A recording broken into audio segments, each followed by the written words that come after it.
পটল ভাজা, যেটাকে পরিচিত করিয়ে দেবার জন্যে আর কোনো বিশেষণের দরকার নেই। আমরা বাঙালিরা পটল ভাজাটাকে খুব ভালো করেই চিনি এবং খুব ভালোভাবেই পছন্দ করি।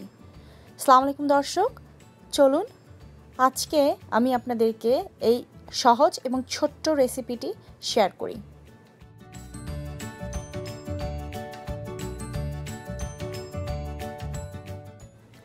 প্রথমে যেটা করতে হবে, পটলের দুই দিক থেকে মাথাটাকে এভাবে কেটে ফেলে চামচ অথবা ছুরি দিয়ে পাতলা যে স্কিনটা থাকে পটলের খোসার উপরে সেটাকে আঁচড়ে পরিষ্কার করে নিতে হবে। খুব যে নিখুঁতভাবে করতে হবে তেমনটাও আসলে কোনো দরকার নেই, তবে যতটুকু সম্ভব ততটুকু আপনারা এটাকে পরিষ্কার করে নেবেন।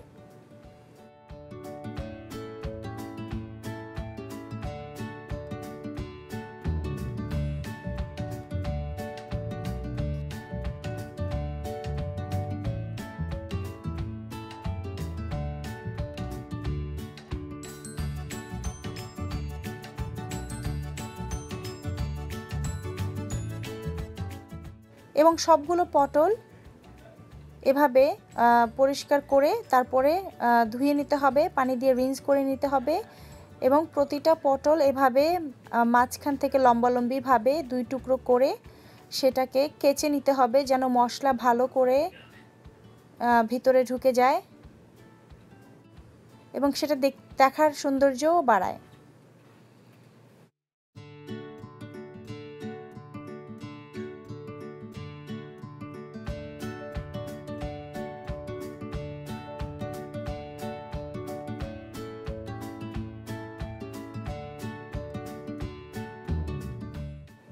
এভাবে সবগুলো পটল যখন তৈরি হয়ে যাবে এর মধ্যে আধা চা চামচ মরিচ গুঁড়া, আধা চা চামচ হলুদ গুঁড়া এবং স্বাদ অনুযায়ী লবণ দিয়ে এটাকে টস করে নিতে হবে, ভালো করে মিশিয়ে নিতে হবে সবগুলো পটলের সাথে যেন মশলাগুলো মিশে যায়। আদার হ্যান্ড আপনারা একটা ফ্রাই প্যানে এখানে 1 টেবিল চামচের মতো তেল আছে, আমি খুব অল্প করে তেল দিচ্ছি।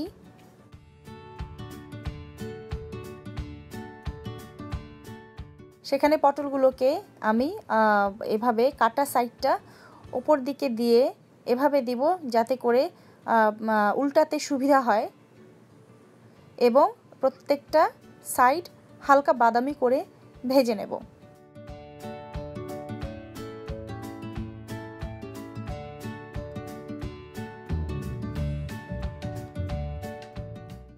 প্রথম সাইডটা 2 থেকে 3 মিনিট ভাজার পরে এটাকে উল্টে দিয়ে 1 মিনিটের মতো সেটাকে আমি আবার ঢেকে দেব যাতে করে এর ভেতরে ময়েশ্চারটা চলে আসে, তাহলে খেতে একটু সফট হবে।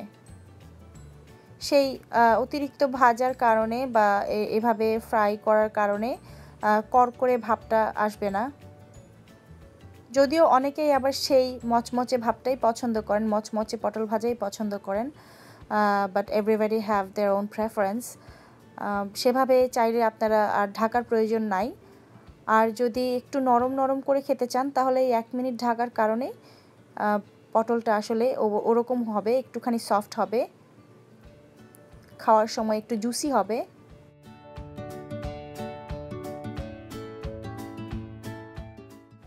ব্যাস এভাবে চেপে চেপে এক্সট্রা পানিটা একটু বের করে দিয়ে আরেকবার উল্টে নিলেই হয়ে গেল সুস্বাদু পটল ভাজা।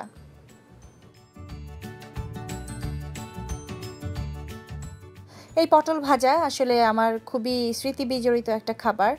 আমার ইলিশ মাছ ভাজা খুবই পছন্দ, তো যখনই আম্মা বাসায় ইলিশ মাছ ভাজতেন সাথে এই পটল এবং কাঁকরোল বলে আরেকটা যেটা আমাদের বাঙালিদের খুবই ফেভারিট একটা সবজি, সেটা ভেজে নিতেন এবং আমরা সবাই খুবই এনজয় করতাম খাবার সময়।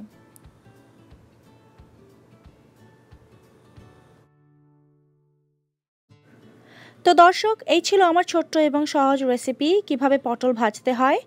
আপনারা যারা আগে থেকেই এই রেসিপিটা জানেন তাদের জন্য রইল আমার বিগ অ্যাপ্লজ, এবং যারা এটা থেকে কিছু শিখলেন তাদের জন্য রইল অনেক অনেক শুভকামনা। আপনারা সবাই ভালো থাকবেন এবং অতি শীঘ্রই আবার হাজির হব নিশ্চয়ই নতুন কোনো রেসিপি নিয়ে। Till then stay safe and keep eating healthy. আল্লাহ হাফেজ।